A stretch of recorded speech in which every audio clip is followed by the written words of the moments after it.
Today, tips for the brain. When you get introduced to a hobby, there are a lot of things that aren't mentioned, but you'll eventually figure out over time.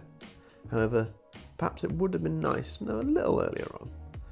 I'm going to try and do my best to warn you of a few unspoken truths and a few other little helpful things to bear in mind.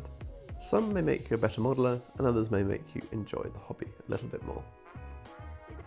So, without further ado, click like and subscribe, and we'll start with number 1. There is always someone better than you. So don't compare your work to theirs. Do the best that you can and be proud of that. It doesn't matter that it might not be the best in the world, as long as you like it. Number 2. Contrary to other hobbies and professions, using other people's ideas are accepted and even at times encouraged. This can be down to a small diorama somewhere on your layout, or a technique for painting. Just remember though, asking first is polite, but more often than not, they'll be alright with you doing it and pay a bit of attention to how you're getting on. And they might even make you aware of any difficulties that they had with the idea to help you out. Even if they say no, it doesn't matter, they probably haven't copyrighted it, so just go ahead. Number 3.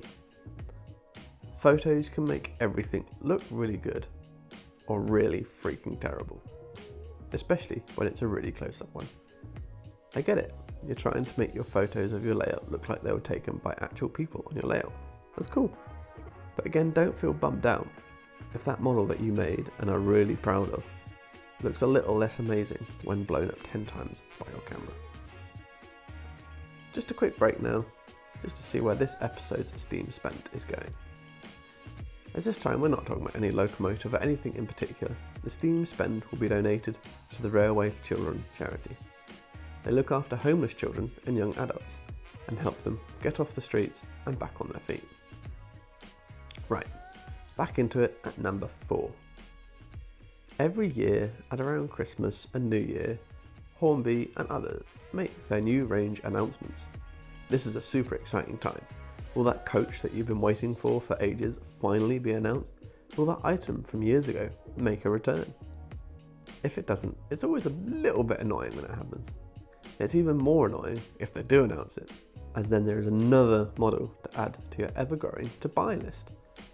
That to-buy list will never disappear, unless your numbers come up in the lottery, but that's got a lesser chance than all those models you're wishing for to actually turn up. But don't get so distracted by what models you want to buy that you forget to enjoy the ones you already have. Dang, that was deep.